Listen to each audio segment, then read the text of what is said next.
Welcome back to another video. If you guys don't already know, my name is Souad and I teach you guys how to wholesale real estate.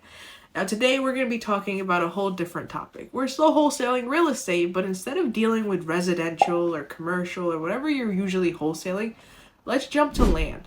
A lot of people don't realize that you can wholesale land. It is the same exact process. A couple of things change, and we'll dive deeper into that later on in this video, but land is a lot easier to handle, right? You can see it when you're driving for dollars. It's easier to show. There's not that much sentimental value when you're dealing with the homeowner.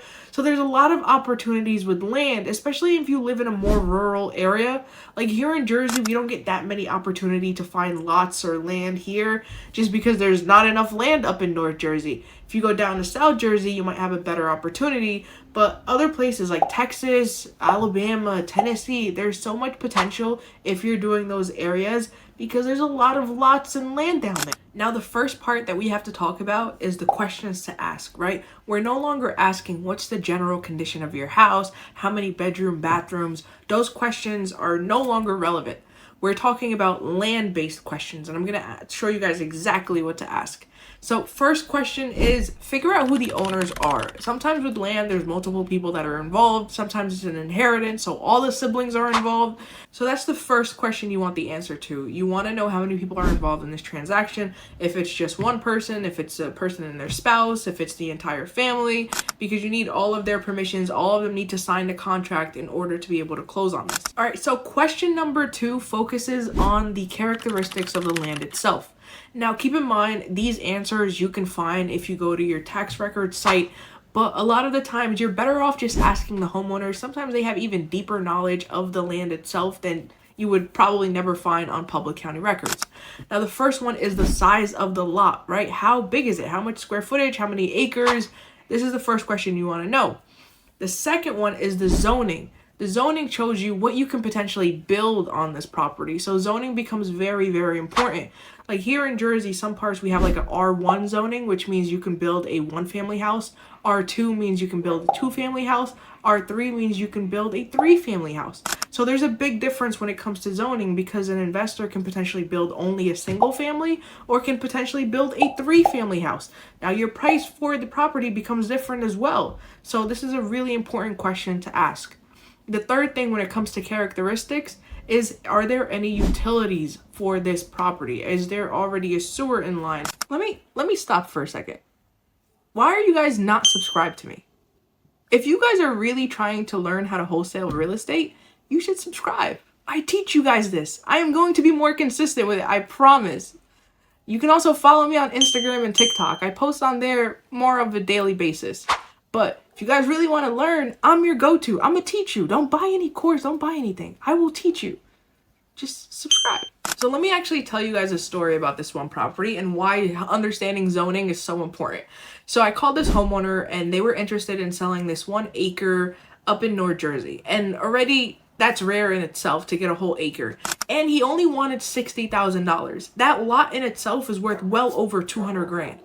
And so for me, it was like, you know what, forget asking any questions. Let me lock this up as soon as I possibly can. I wanted to get him under contract. I wanted this deal so badly that I didn't even do my due diligence. And so with that came a lot of problems. When we locked it up under contract and we were going to start our due diligence of actually figuring out what we have, it was, wait, zone for MP. Now, I've never heard of MP for zoning, right? And so I'm doing my research, I'm searching it up, and I see that MP stands for mountain preservation. You can't do anything with it. The land literally has to stay filled with trees. It's crazy to me. I never knew that existed. And the homeowner knew of it and didn't bring it up at all. Didn't even, tell me that you can't build anything on this land. You got to keep it filled with trees and you can't touch it and you can't do anything with it. Like, are you kidding me? And so that's my little, feedback when it comes to it. This is why asking the right questions is so important. And knowing more about the property, doing your due diligence becomes a major role when it comes to wholesaling. Whether it's residential, land, commercial, you got to go in deep, be a little detective work, go to your tax record site, go to your opera request, do what you can to get more information on any property that you're wholesaling. It will be Very helpful. Okay, sticking to the subject of mountain preservation and zoning for MP, this actually brings another question that you want to ask the homeowner, and it focuses on environmental concerns. Now, the two major ones is oil contamination, or the soil in itself is contaminated, and the second one is mountain preservation. So those are two really important things that you want to ask, because if the land is contaminated in any possible way, it does decrease the value of that property, and investors are going to want to know. So that's environmental concerns. The next one is access and road frontage. Now, this depends on where you are. In more rural areas, you're going to see this a lot more common. Now, access as in, are there roads? Is there a way to reach the property? Is it landlocked? So when it's landlocked, there's a lot, and then your lot is behind that lot, and there's no real access to it except if you go within that first property to reach your property. And not a lot of investors want that, right? They don't want to deal with that about, trying to figure out how to get a road in place, trying to get, so those are really important questions you want to ask, and you want to know these answers.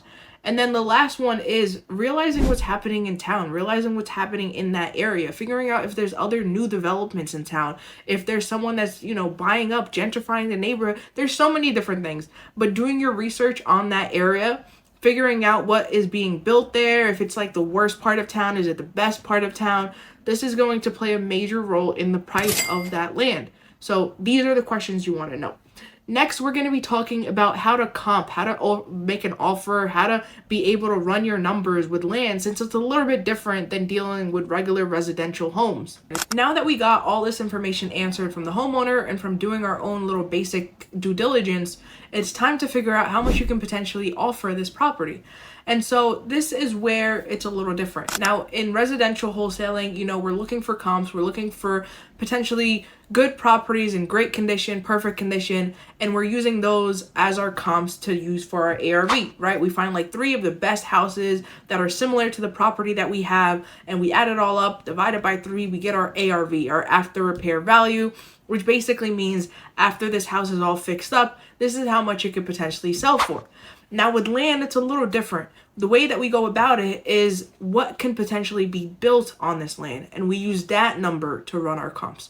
Now there's a lot of ways to run comps when it comes to land, but I'm going to show you guys one of the easiest ways to do it, where you just have to really quickly go on Zillow, check something out, and then multiply it by 20, right? We're going to use a 20% rule for this. So what you're really doing is finding what can potentially be built on this lot, right? Figuring out what can potentially be built here, if it's going to be a single family, a 2-family, if it's going to be industrial, commercial, whatever the case may be. Figure out what you can build on this property, and then go find a new development that just recently sold. So same process, has to be within 6 months to a year. And we're really focusing on new developments, new construction. That's what we're looking for. So when we go on Zillow, we filter it to new construction.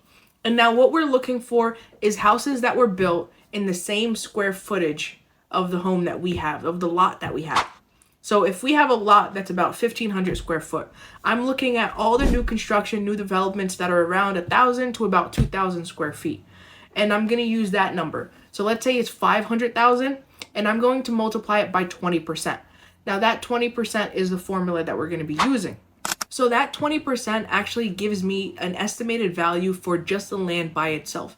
Now, new construction, new development, that's what we're focusing on. But let's say we can't find any new construction in the area. We can't find any new development in the area. You can use like a really perfect home, like a perfect condition home for your example.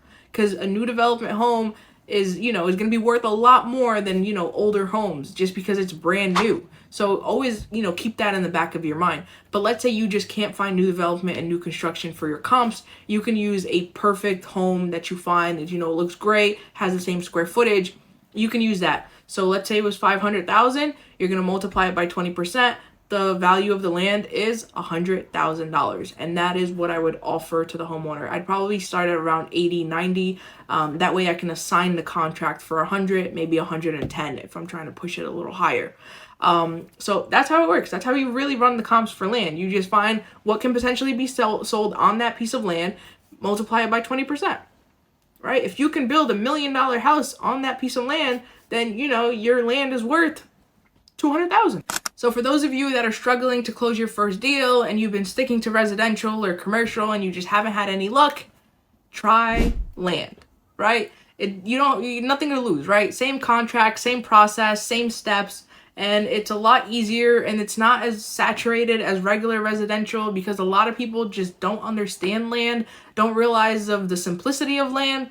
And so if you really are struggling and you want to try something different, do land. So thank you guys for watching. Thank you guys for staying this long, and I will see you guys in the next video.